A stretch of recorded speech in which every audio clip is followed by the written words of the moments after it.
स्याद्वादा मोघलांशनम् जीयात् त्रैलोक्यनाथस्य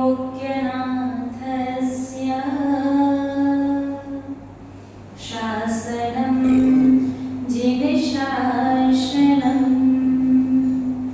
शासनं जिनशासनं। जय बोले पंचतत्व श्री भगवान की जय। आदिविदाता बिंदी शंकर वृषभदेव श्री आदिनाथ भगवान की जय। गोरखम जोग सरि विजय श्री चिंतामणि पार्श्वनाथ भगवान की जय। मूलनायक विराजमान विश्ववंदनीय भगवान महावीर स्वामी की जय। परम गुरु परम पिता परमात्मा 1008 श्री सिमंदर स्वामी भगवान की जय। रत्नाचार्य मुनिकुल पितामह धर्म साम्राज्य नायक चारित्र चक्रवर्ती आचार्य भगवान श्री शांति सागर जी महाराज जी की रत्नत्रयधारी तपोधन श्रेष्ठ परम श्रद्धेय परम पूजनीय मम शिक्षा दीक्षा गुरु गणनीय हरिका श्री स्वामी नंदिनी माता जी की अहिंसा प्रधान श्री वजैन धर्म की हरिका श्री श्योक नंदिनी माता जी की समस्त आदिनाथ संघ की धर्म स्नेही आप सभी भव्य महानुभाव, जब तक सही तरह से और पूर्ण रूपेण भेद ज्ञान नहीं हो जाता, जब तक वो विशुद्धि नहीं बन जाती कि शुद्धोपयोग में जाया जाए, तब तक श्रावक का शुद्धोपयोग वाली दशा बनेगी ही नहीं। श्रावक की दो ही दशाएं हैं, अशुभ उपयोग और शुभ उपयोग। अशुभ यानी गलत कार्य, पाप, सांसारिक राग द्वेष, और शुभ उपयोग यहाँ भी राग तो आएगा, लेकिन किससे? देव शास्त्र गुरु से, अपनी आत्मा से कल्याण के लिए। यदि आप अच्छे कार्य नहीं करोगे, अच्छे विचार मन से नहीं करोगे, अच्छी वाणी अच्छा व्यवहार नहीं करोगे, तो बुरा तो और गलत तो आपसे होगा ही। बिना किए आप बैठ नहीं सकते, या तो अच्छा करो नहीं तो गलत तो होगा ही। आज जैन कुल में जन्म लेने के बाद भी, जैन धर्म को इतना समझने के बाद भी धर्म का मतलब क्या बचा? बड़े बड़े कार्यक्रम और अनुष्ठान। हाँ, धर्म प्रभावना के लिए कार्यक्रम और अनुष्ठान आवश्यक हैं, लेकिन कार्यक्रम और अनुष्ठान में दो ही चीजें, ढम ढम और मम मम। समझ में आया? क्या समझ में आया? ढम ढम वही संगीत, भजन और ये और वो सारी चीजें। भक्तामर स्तोत्र का पाठ होता है, निपाशना करते हैं, उसमें भी ना जाने कितने भजन कहाँ कहाँ। भक्तामर की ना तो छंदों पर ध्यान जाता है, ना अक्षरों पर, पंक्तियों में कहीं ध्यान नहीं। पूरा ध्यान कहाँ रहता है? सिर्फ भजनों पर। और भजनों के चक्कर में भले ही भक्तामर की पंक्ति अशुद्ध पढ़ दी जाए, कर सेट करने के चक्कर में, और जितने लोग उस कार्यक्रम में, अनुष्ठान में उस स्थल पर नहीं होंगे, उससे ज्यादा भीड़ कहाँ दिखेगी? जहाँ किसकी व्यवस्था है? भोजन की व्यवस्था। ये दो चीजें धर्म प्रभावना के लिए आवश्यक है, ठीक है, यही दो सिर्फ धर्म प्रभावना का माध्यम बन गई है। ना तो वास्तविक भगवान की भक्ति दिखाई देती है, ना देव शास्त्र गुरु के प्रति उनके गुणों में श्रावक के अंदर अनुराग दिखाई देता है। याद रखिएगा, संसार का सबसे आसान तरीका आपके कर्मों की निर्जरा करने का और आपके पुण्य को बढ़ाने का। और ये तो सोचना भी मत कि हमें पुण्य की आवश्यकता है, नहीं। याद रखना, जिस दिन पुण्य समाप्त हो गया ना, उस दिन अंदर की श्वास अंदर रह जाएगी और बाहर की श्वास बाहर। याद रखना, हर एक कदम पर, हर एक सेकंड आपको पुण्य की आवश्यकता पड़ती है। और पुण्य कोई ऐसी वस्तु नहीं कि मांगने से मिल जाएगी। वो तो जब आप शुभ कार्य, अच्छे कार्य, जिन शासन की, जिन धर्म की प्रभावना के कार्य और प्राणी मात्र के हित के कार्य जब किया करते हैं, तो अपने आप पुण्य का बंध होता है और पुण्य उदय में आकर के आपके जीवन को आनंद मंगल में बना देता है। महानुभाव, अभी तक आपने संसार का राग द्वेष करते हुए, लोक व्यवहार निभाते हुए अपने जीवन के बहुत सारे वर्ष यूं ही व्यर्थ व्यतीत कर दिए हैं, अब आपको थोड़ा सा सुधार करने की आवश्यकता है, ज्यादा नहीं। हमारे वर्तमान शासन नायक भगवान महावीर स्वामी आज से लगभग 2551 वर्ष पूर्व कहाँ चले गए? मोक्ष चले गए। उन्हें निर्माण प्राप्त कर लिया, हमेशा हमेशा के सिद्ध बन गए। और अब जो तीर्थंकर होने वाले हैं उन्हें अभी होने में बहुत समय बाकी है। तो भगवान जो अंतिम तीर्थंकर वर्तमान 24 मोक्ष गए, वो हमें अनाथ बेसहारा छोड़ करके नहीं गए, वो 4 अनियोग रूपी माँ जिरवाणी की छत्र छाया में छोड़ करके गए हैं। आप विचार करो, जब मंदारसा जैसी माँ संस्कार देती है, आचार्य भगवंत कुंदु कुंदु स्वामी की माँ का नाम क्या था? मंदारसा। कहानी सभी सुन रखी है ना? मंदारसा माँ के 6 पुत्र 8 वर्ष की उम्र में दीक्षा ले लेते हैं। सोचिए, एक माँ ऐसी थी कि गर्भ में जब संतान आई तो संतान से कोई राग द्वेष की बातें नहीं, घर गृहस्थी की लोक व्यवहार की कोई चर्चा नहीं, संसार की कोई चर्चा नहीं, क्रोध नहीं करना, अपक्ष नहीं खाना, अमर्याद नहीं खाना, प्रति समय बस अपनी संतान से वार्तालाप करते रहना। और एक लोरी, माँ मंदारसा की लोरी माँ जिरवाणी में भी आपको मिल जाएगी। कौन सी है? शुद्धोसी बुद्धोसी निरंजनोसी संसारी माया परिवर्जितोसी शरीर भिन्नं त्यज सर्वचेष्टा मंदारसा वाक्यमुपास्व पुत्र। पूरी लोरी है, ये तो मैंने एक शब्द सुनाया है। माँ मंदारसा अपने पुत्र से कहती, शुद्धोसी बुद्धोसी निरंजनोसी, तू शुद्ध है, बुद्ध है, परम ज्ञानी है, निरंजन है, संसार के कलंक से, संसार के पाप से, पाप कार्यों से तू दूर है, ये तेरा स्वभाव नहीं है। संसार माया परिवर्जितोसी, संसार के हर प्रपंच से दूर। शरीर भिन्नम तेरे सर्वचेष्टाम, ये शरीर जो जन्म के साथ तू अपने साथ लेकर के पैदा होगा, ये शरीर भी वास्तविकता में तेरा नहीं है। जो वस्तु तुझसे अलग है वो तो तेरी हो ही नहीं सकती। इसलिए क्या करना बेटा, हमेशा याद रखना कि अपनी शुद्ध सिद्ध बुद्ध दशा को प्राप्त करने का पुरुषार्थ करना है। 6 संतानों ने 8 वर्ष के होते ही दीक्षा ले ली थी।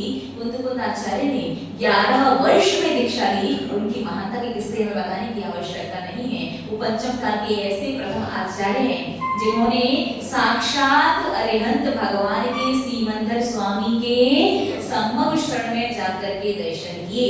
बहुत सारे लोग कहते हैं, शावक कभी कभी कहीं कहीं सुनने में आता है, ये तो किंवदंती है, इसका कोई प्रमाण तो मिलता ही नहीं है। तो आपको थोड़ा सा अपने दिमाग पर जोर डालने की आवश्यकता है, प्रमाण आपके पास उपलब्ध है।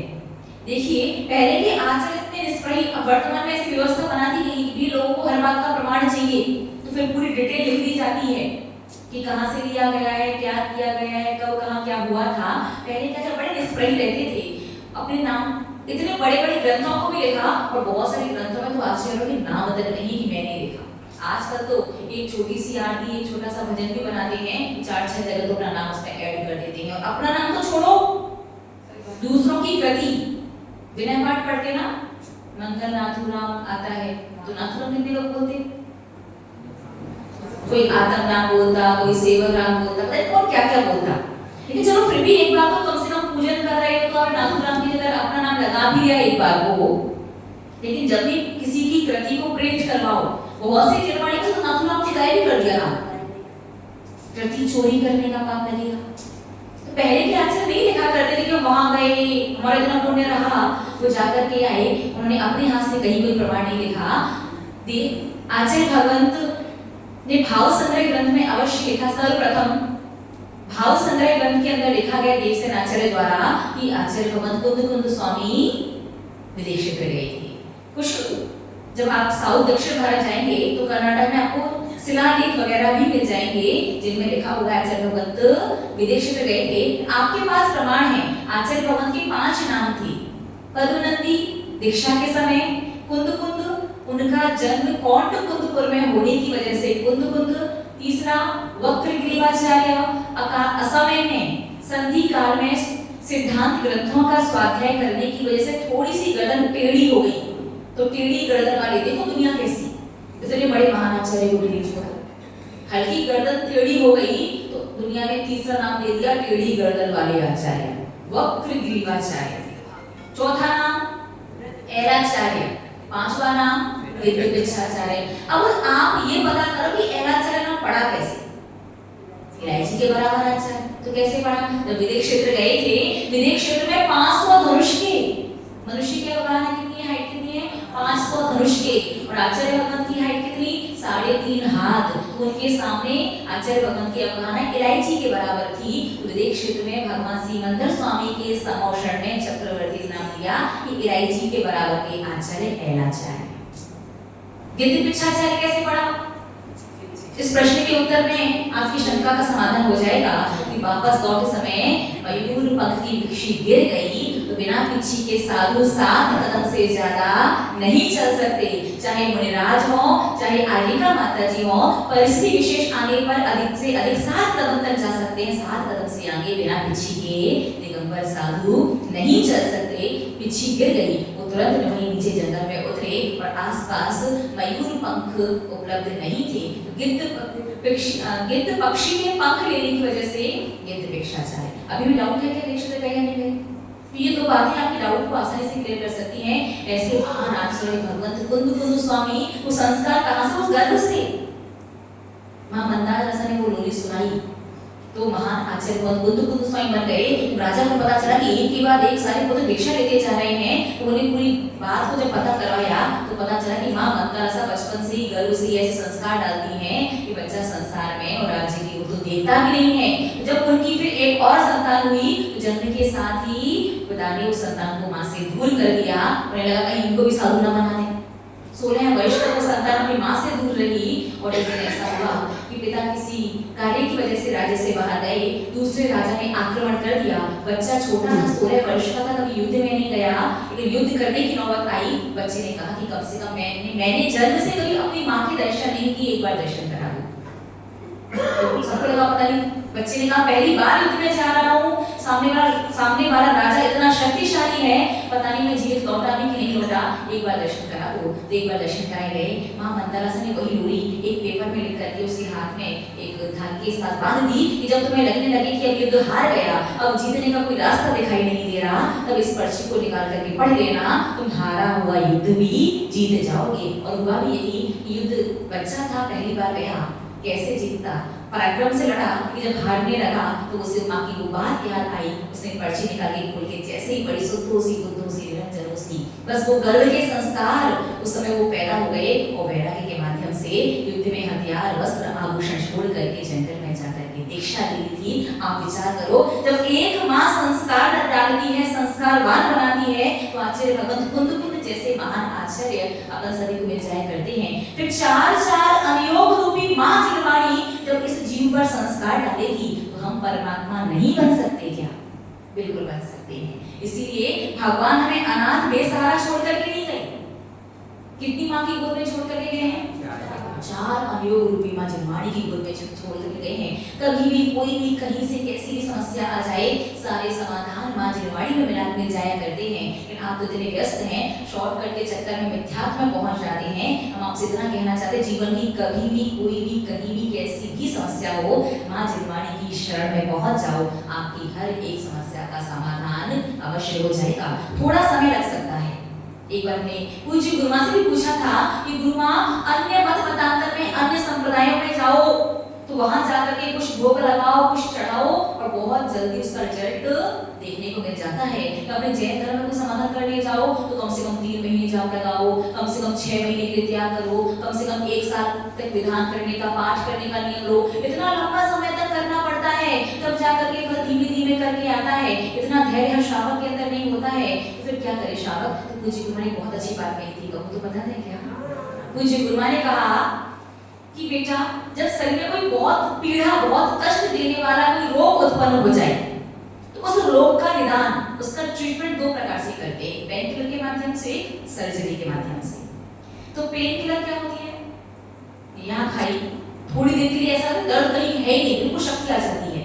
और सर्जरी क्या होती है? एक बार सर्जरी हुई फिर 5-6 महीने तक बिल्कुल अच्छे से ध्यान रखो, पथ्य का पालन करो और उसके बाद फिर क्या होता है? पेन किलर का असर थोड़ी देर रहता है, उसके बाद वो बीमारी ज्यों की त्यों रहती है और धीरे धीरे बढ़ती ही जाती है। और वही सर्जरी कराने पर 5-6 महीने थोड़ी सावधानी रखनी है, पथ्य का पालन करना है कि उसके बाद परमानेंट उस बीमारी से छुटकारा मिल जाया करता है। मुझे गुरुमा ने कहा संसार के लौकिक बाहर के जितने भी उपाय हैं, ये सारे के सारे उपाय पेन किलर का काम करते हैं। और जैन धर्म जो है वो सर्जरी की तरह है, थोड़ा नियम कानून ज्यादा है, थोड़ा लंबे समय पालन करना पड़ेगा, लेकिन 100% रिजल्ट मिलेगा और वापस वो कर्म लौट करके नहीं है। बात समझ में आई? बस थोड़ा सा धैर्य रखना शुरू कर दो। 20 दिन, 21 दिन, 3 महीने, 6 महीने, 1 साल अपनी श्रद्धा भगवान जितने देव पर, देव विश्वास गुरु पर ऐसी बना करके रखना कि कोई भी कितनी भी बड़ी शक्ति क्यों ना आ जाए, आपकी श्रद्धा चलायमान नहीं होनी चाहिए। 101% रिजल्ट अवश्य मिलेगा। तो महानुभाव 4 अवयव रूपी माँ की छत्र छाया में भगवान महावीर स्वामी अपने सभी को छोड़ करके गए हैं और वहां से बस संस्कार लेंगे तो अपन जरूर भगवत आत्मा परमात्मा बन जाएंगे। एक बात याद रखना, परमात्मा बनने का अर्थ यही है कि संसार के अनंत अनंत अनंत अनंत दुखों से हमेशा हमेशा के लिए छूट जाना। तो दुख किसी को अच्छे लगते क्या?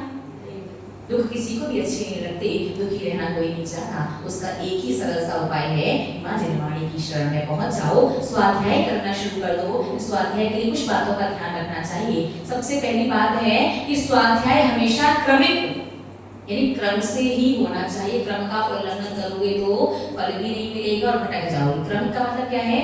पहले प्रथमायोग, कर्णायोग, चरणायोग, द्रव्यायोग। क्रम से स्वाध्याय कर बिल्कुल नहीं भटकोगी। और एक और बहुत अच्छी बात आपके काम की बता रहे हैं, अगर आप अपनी गृहस्थी को अच्छे से चलाना चाहते हो कि आपकी गृहस्थी सुखपूर्वक चले, आनंद से आपका समय व्यतीत हो, तो ज्यादा कुछ नहीं, बस 2 ग्रंथों का स्वाध्याय करो। बता दिया है, बोलिए ना, बता दिए। बहुत आसान से 2 ग्रंथ, श्रेणिक चरित्र और पद्म पुराण, बस 2 ग्रंथों का स्वाध्याय थोड़ा समय निकालिए। प्रथम योग के बड़े आसान से बहुत अच्छे ग्रंथ हैं, उठा करके पढ़ने बैठो तो क्या आनंद आएगा, पुस्तक बंद करने का मन नहीं करेगा। आधा पेज, 1 पेज, 1 लाइन, 2 लाइन जितना हो उतना पढ़ो, लेकिन पद्म पुराण और श्रेणिक चरित्र इन 2 ग्रंथों का स्वाध्याय कर लो, आपकी गृहस्थी की गाड़ी आनंद और सुख से चलना शुरू हो जाएगी। और क्रमिक स्वाध्याय कैसे किया जाता है और प्रथमा योग को हमारे जैनागम में किस चीज की उपमा दी गई है और क्यों आवश्यक है पहले प्रथमा योग पढ़ना, जबकि प्रथमा योग में तो दूसरों की कहानी होती है। वो राजा रानी, वो सेठ सेठानी, उन्होंने ऐसा किया, ऐसा हुआ, उनका जीवन ऐसा रहा, उनकी कहानी पढ़ने से हमें क्या लाभ है और हमारे लिए क्यों आवश्यक है उस चीज की शेष चर्चा कल पढ़ा करेंगे। आज हम आपको पिक्षिका परिवर्तन के बारे में बता देते हैं कि साधु जन के पास मयूर पंख से बनी हुई ये पिक्षिका होती है। इस पिक्षी की क्या क्वालिटी है और मोर के पंख ही क्यों लिए जाते हैं, ये तो बात हम आपको पिछी परिवर्तन वाले दिन बताएंगे। आज हम आपको 2-3 बातें बताना चाहते हैं। पहली बात, जब इन पंखों की सॉफ्टनेस है, जो मुलायमपना है, वो धीरे धीरे जब कम होने लगता है, पंख झड़ने लगते हैं और पंख कठोर होने की वजह से फिर जीवों की घात की आशंका बढ़ जाती है। जीवों की रक्षा के लिए मयूर पंख की पिक्षी रखी जाती है। जब पंख की जो नम्रता है, मृदुता है, कोमलता है, जब वो कम होने लगती है तो पिक्षी को परिवर्तित किया जाता है। तो लगभग 1 वर्ष में पिक्षी का परिवर्तन होता ही है। 1 वर्ष तक पिक्षी अच्छे से चलती है तो इसकी मृदुता कम होने लगती है, तो प्रतिवर्ष लगभग पिक्षी का परिवर्तन होता है। याद रखिए, पिक्षी का परिवर्तन बिल्कुल भी सामान्य परिवर्तन नहीं। सबसे पहली बात तो पिक्षी संयम का उपकरण है और ये नियम संयम देने वाले को ही प्राप्त होती है। दूसरी बात, इस पिक्षी के माध्यम से आप कल्पना भी नहीं कर सकते कि आप अपने घर लेकर के क्या चाहते हैं।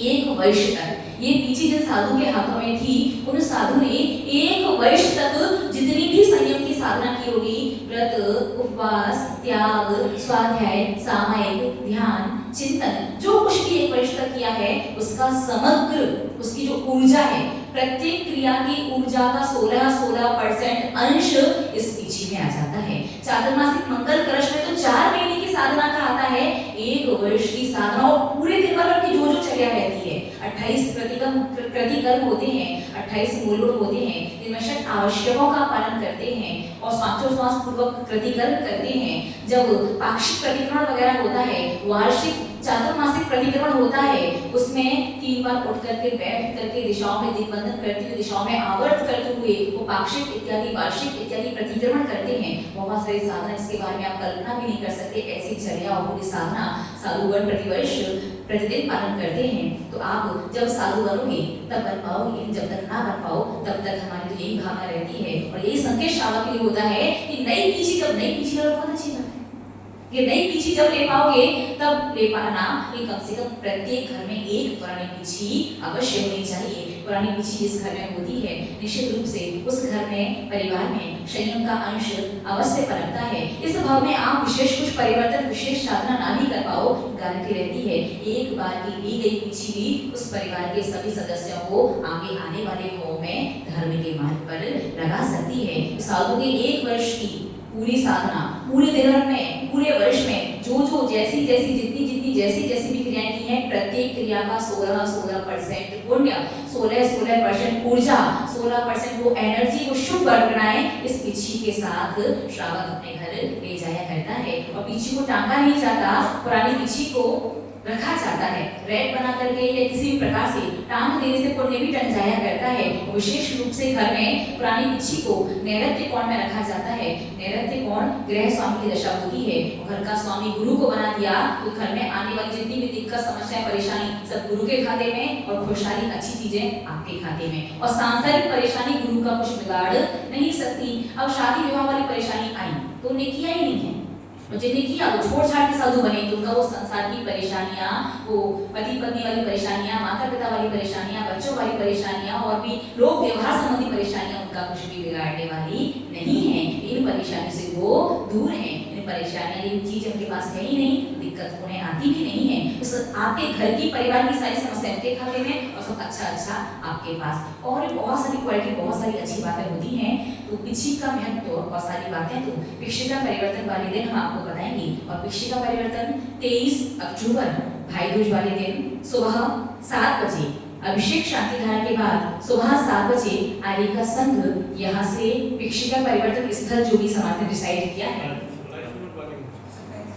हम क्यों बोलेंगे जो भी आप भी ऐसा बोले। पिक्षिका परिवर्तन स्थल जो भी है सुबह ठीक 7 बजे आर्य का संघ यहाँ से पिक्षिका स्थल के लिए प्रस्थान करेगा और उसके बाद 8 बजे से अपना कार्यक्रम शुरू होगा और लगभग 11 बजे तक अपना कार्यक्रम पूर्ण हो जाएगा। तो पुरानी पिक्षिका जिन्हें मिलेंगी उन्हें कुछ नियमों का पालन करना आवश्यक होता है। तो पुरानी पिक्षिका के फॉर्म हमारे पास हैं, हम आपको बता दें। सबसे पहले तो जो पिक्षी लेने के इच्छुक हो पुरानी पिक्षी लेने के, वही फॉर्म लेके जाना। प्रतियोगिता जैसा मत करना, जैसे ना 10 लक्षण प्रतियोगिता थी तो 1 2 3 4 जितने आ जाए हाथों में लेकर के चलो, ऐसा नहीं है। क्योंकि एक बात है, जो पिछी लेने के इच्छुक हो वही फॉर्म लेना। आप देख सकते हो, भावना बना सकते हो और आपको ये फॉर्म भर करके 15 तारीख तक हमारे पास आने का संघ में जमा करवाने हैं। कि पिछता किसे मिलेगी, 3-4 चीजों के अनुसार निर्णय किया जाता है। सबसे पहली बात होती है कि नए नियम किसके हैं, जिसके पुराने नियम है उन्हें होल्ड पर रखा जाता है और जो नए नियम ले रहे हैं पहले प्राथमिकता उन्हें दी जाती है। फिर दूसरी चीज आती है कि नए नियम लेने वाले में भी जिसकी एज कम है वो थोड़ा कम ही नियम लेगा तो प्राथमिकता उन्हें दी जाएगी। जिसकी एज ज्यादा है वो ज्यादा नियम भी लेगा, उनको भी थोड़ा होल्ड पर रखा जाता है। फिर एज कम है भी उसने किस तरह से कैसे क्या नियम लिया है उसके अकॉर्डिंग वो आर्य का संघ में पूरी तरह से निष्पक्ष रूप से पुरानी पिक्षी किसे दी जानी है उसका चयन किया जाता है। निश्चित रूप से इसके जो नियम है आप समझ लीजिए एक बार। और एक और बात, यदि आपने एक बार फॉर्म भर दिया, पीछे तो 4 ही हैं और अभी हमारे पास आपके कलकत्ता के बाहर जो समाज हैं, पूज्य गुरुमा के जो अनन्य भक्त श्रावक वगैरह हैं, जहाँ भी चातुर्मास हुए हैं, प्रवास हुए हैं और जहाँ चातुर्मास नहीं भी हुए हैं, ऐसी जगह से अभी तक 49 परिवार के फॉर्म तो हमारे पास आ चुके हैं।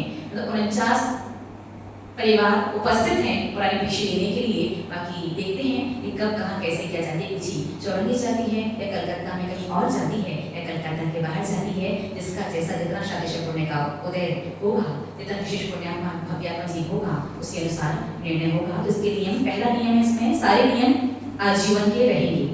तो नियम को कैसे कहाँ लेना है एक बार समझ लीजिए। और पिक्षी लेने का बहुत ज्यादा भाव हो तो नियम एक बार समझने के लिए आप दोपहर में 3:30 बजे आर्य का संघ के पास भी वहाँ संत भवन में आकर के नियमों को पुनः अच्छे से समझ सकते हैं। पहला नियम है ब्रह्मचर्य व्रत। ब्रह्मचर्य व्रत में प्रति माह 4 दिन का अनिवार्य है, अष्टमी और चतुर्दशी।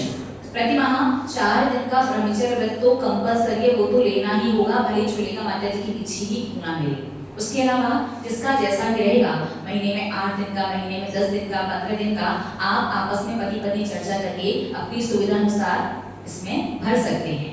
ठीक है, ब्रह्मचर्य व्रत का नियम भी आजीवन का रहेगा, महीने में जितने भी दिन का जिस भी प्रकार से आप लोग लेते हैं उस प्रकार से। दूसरा, सत्य व्यसन त्याग। सत्य व्यसन में जुआ खेलना, मांस खाना, शराब पीना। शराब में इतना ध्यान रखना है कि इंग्लिश मेडिसिन वगैरह लेते हैं, मेडिसिन वगैरह मिक्स है या अन्य अदर कोई ऐसा प्रोडक्ट आप यूज करते हैं कुछ भी, अगर उसमें मिक्स है आपको नहीं पता है तो उसमें कोई उसकी छूट रहेगी। डायरेक्ट कंज्यूम करना, एल्कोहल पीना, उस चीज का पूरी तरह से त्याग रहेगा। और शराब मतलब उसकी जितनी भी वैरायटीज होती हैं सब प्रॉपर एक उस चीज का त्याग, जितनी जो भी होती हैं सब व्यसन में जुआ खेलना, मांस खाना, शराब पीना, वेश्यावेशन, शिकार करना, चोरी करना और पर स्त्री गमन, ये 7 प्रकार का सत्य व्यसन होता है। सत्य व्यसन का त्याग आजीवन कंपलसरी है। रात्रि भोजन त्याग। रात्रि भोजन में यद्यपि यही होता है कि सूर्य अस्त होते ही चारों प्रकार के आहार जल का त्याग कर देना है। तो पूज्य गुरुमा जो बड़ी माता जी हैं उनकी पीछे तो विशेष नियमों पर की जाती है, बाकी अन्य छोटी छोटी माता जी लोग हैं, आप रात्रि भोजन त्याग में अपनी सुविधा अनुसार भी लिख सकते हैं। रात्रि में अनाज का त्याग, इस प्रकार का नियम ले सकते हैं, या रात्रि में ऐसा भी इसमें लिख सकते हैं कि रात्रि में इतने बजे के बाद हम अनाज का त्याग कर देंगे, या इतने बजे के बाद चारों प्रकार के आहार जल का त्याग कर देंगे। आपकी जैसी भी भावना, जैसी भी सुविधा बने, और अगर ये नियम समझ में ना आए पुनः शांतशाला में आकर के समझ लें, जिसका जैसा नियम रहेगा उस अनुरूप भिक्षिका कैसे मिलेगी निर्णय किया जाएगा। तो फॉर्म होगा सोच समझ के भरना, भिक्षी मिले या ना मिले, फॉर्म भरने के बाद, और हमारे पास फॉर्म भरने से कुछ नहीं, हमारे पास फॉर्म जमा करा देने के बाद उन नियमों का पालन कंपलसरी रहेगा। ठीक है, जमीकंद का त्याग 350, यद्यपि हम तो यही कहेंगे कि पूरे की पूरी जमीकंद का त्याग आजीवन का ही होना चाहिए। बड़ी माता जी के लिए आजीवन कंपलसरी है, बाकी अन्य माता जी लोगों के लिए 350 प्रकार के जमीकंद होते हैं। तो 350 प्रकार के जमीकंद में से इतने जमीकंद का आजीवन त्याग है, ऐसा भी नियम आप लोग ले सकते हैं अपने अनुसार। 5वां, देव दर्शन का नियम, बाहर की छूट। और जब कोई छूट जाता है विशेष परिस्थिति अनुसार, तो दूध दही चावल में से एक वस्तु का त्याग करना है, वो चीज भी यहाँ पर लागू होगी। नेल पेंट लिपस्टिक का त्याग, अशुद्ध वाली नेल पेंट लिपस्टिक का आजीवन त्याग। चमड़े की वस्तु का त्याग, ये भी आजीवन है। 5 अणुव्रत का नियम बहुत आसान है, फलग्रह प्रमाण वगैरह कि क्षेत्र, वास्तु, हिरण्य, स्वर्ण, धन, धान्य, दासी, दास, गोप्य, भाण, ये अपने पूरे जीवन में 20 मकान से ज्यादा मकानों की रजिस्ट्री खुद के रहने के लिए नहीं करवाऊंगा। 15 से ज्यादा प्लॉट खुद के रहने के लिए नहीं खरीदूंगा। जो व्यापार करते, व्यापार इसमें इंक्लूड नहीं होगा। और ये परिग्रह प्रमाण एक व्यक्ति के अनुसार ही है, पूरे परिवार का इसमें काउंट नहीं होता है। इस प्रकार से बस यही 8-9 नियम विशेष हैं। तो भिक्षिका परिवर्तन के फॉर्म हम जामुन को दे देते हैं, आप इनसे इनका जो कार्यालय है, जो भी मैनेजमेंट जहाँ भी बैठते हैं वहाँ से आप से फॉर्म लेकर के जाओ, विचार करो, समझो, और जब जहाँ जो समझ में ना आए 15 तारीख से पहले आगे का सबसे पूछ लो, समझ लो, और 15 तारीख तक आपको जमा करानी है। उसके बाद फॉर्म नहीं लिया जाएगा और फिर उसके बाद निर्णय किया जाएगा किसको प्राणी भिक्षिका दी जाएगी। ठीक है, हाँ, एक और बात, जिनके पास पुरानी भिक्षी पहले से है उन श्रावकों को भिक्षी नहीं दी जाएगी, नए लोगों को मौका मिलेगा। जिसके पास है उसके पास तो है ही, कम से कम क्योंकि 4 ही भिक्षी हैं, लेने पर तो हमारा 49 पहले से बाहर वाले हैं, और यहाँ के इतनी तो उम्मीद है कि 2-5-10 तो आ ही जाएंगे, भाई किसी भी अनुसार कैसे भी आए। तो जिनके पास पुरानी भिक्षी है उन्हें मौका पहले नहीं दिया जाता, उन्हें तो वो बात की बात है कि कोई नहीं है, तो ऐसा तो पॉसिबल होना ही नहीं है, तो उन्हें मौका पहले मिलेगा जिनके पास पुरानी भिक्षी नहीं है। ठीक है माता जी, हाँ, किन्हीं की पुरानी भिक्षी जिसके पास है उन्हें ये अवसर नहीं मिलेगा। तो बस ठीक है, तो सुनिए ना, कल मैं घर की सफाई करने गई और भिक्षी को छुआ ओ पीछे की साइड से प्लास्टिक में पैक करके मंदिर में रखी हुई थी। ठीक है, उसे बहती हुई जगह प्रवाहित कर दीजिए, क्योंकि चूहा वगैरह के काट जाने के बाद उसे छत करने के बाद उस भिक्षी को अपने घर पर नहीं रखना चाहिए। तो भिक्षी देना आसान है कि भाई कम से कम पुरानी दे रहे हो तो उसकी टेक केयर भी ढंग से करो। तो कैसे इसकी टेक केयर करनी है वो भिक्षिका परिवर्तन वाले दिन ही आपको बताएंगे। हाँ, पूरी बात मैं बता नहीं पाई, पूरी बात हम बता देते हैं। 23 तारीख को सुबह सुबह 7 बजे आएगा संघ यहाँ से प्रस्थान करेगा। 8 बजे से कार्यक्रम है, लगभग 11 बजे तक अपना कार्यक्रम पूर्ण हो जाएगा। उसका समय के पश्चात चर्या हुई आरेका संघ की और ठीक लगभग दोपहर में आरेका संघ के स्वास्थ्य की अनुकूलता को देखते हुए बड़ी माता जी के संकेत अनुसार मौसम वगैरह की अनुकूलता को देखते हुए 23 तारीख को दोपहर में 2:30 बजे आरेका संघ का विहार शाश्वत समय शिखर जी के लिए होगा 2:30 बजे। और लगभग स्वास्थ्य की अनुकूलता रही और पूज्य गुरुमान का आशीर्वाद तो है, मौसम वगैरह की अनुकूलता रही, सब कुछ ठीक रहा तो संभावित आरेका संघ द्वारा पर्वतराज की वंदना, वो वंदना कि आप पर्वत की जब अनंत अनंत वंदना करो और एक परिक्रमा करो। एक परिक्रमा अनंत वंदना बराबर फलदायी है और जहाँ अनंत 24 की वंदना करने का पुण्य, अनंत नीराजों की वंदना करने का पुण्य वो परिक्रमा के माध्यम से प्राप्त होता है। तो यथासंभव बड़ी माता जी के संकेत और आशीर्वाद के अनुसार नवंबर में 15 और 16 ये 2 तारीख में आरेका संघ यदि पर्वतराज के वहां वंदना परिक्रमा करने की अनुकूलता है, काई वगैरह नहीं हो, घास वगैरह नहीं हो, पूरा रास्ता भी ठीक है, तो 15 और 16 इन 2 तारीख में नवंबर में आरेका संघ पर्वतराज की परिक्रमा करेगा। निश्चित रूप से जीवन में एक परिक्रमा प्रत्येक श्रावक को अवश्य करनी चाहिए। अनंत वंदनाओं का पुण्य, अनंत 24 अनंत निराजों की वंदना करने का पुण्य, जो पूरी वंदना कर पाए अच्छी बात है, पूरी ना कर पाए तो कम से कम 7 कदम वंदना में अवश्य चलना चाहिए। और साधु के साथ वंदना करने से तो 1000 गुना पुण्य और ज्यादा बढ़ गया। तो अनंत वंदनाओं के पुण्य को 1000 से मल्टीप्लाई कर दीजिए, इतना पुण्य एक परिक्रमा के माध्यम से आपको प्राप्त हो सकता है। ये आगामी कार्यक्रम की सूचना हमने आपको संभावित दी है, अभी कंफर्म नहीं किया। ये सब कुछ अनुकूल रहा, ये चीजें बिल्कुल कंफर्म है। कब कुछ प्रतिकूलताएं रही, कुछ आगे पीछे भी एडजस्ट हो सकता है। ठीक है, और कोई डाउट?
दोनों हाथों की हथेलियों को सबसे पहले आंखों पर लगाएंगे, मस्तिष्क का स्पर्श करते हुए सिर का स्पर्श करेंगे, मुख का स्पर्श करते हुए गला और गर्दन, दोनों कंधों का स्पर्श करते हुए दोनों हाथ, पेट का स्पर्श करते हुए नाभि और दोनों पैरों का स्पर्श करते हुए कमर का स्पर्श करेंगे। खुलेगा को जिह्वा स्तुति।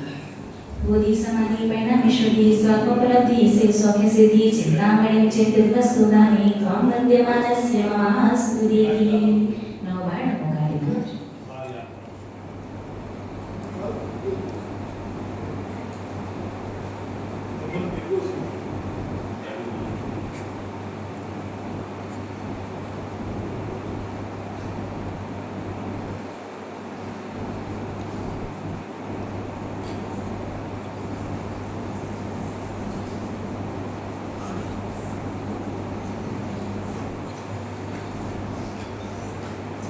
जय गुरु गोदाशामी जी मणि माता की परम श्रद्धेय परम पूजनीय मम शिक्षा दीक्षा गुरु गणिया श्री स्वामी नंदिनी माता जी की ओम नमः। सबको क्षमा, सबसे क्षमा, पाप क्षय, पुण्य जमा,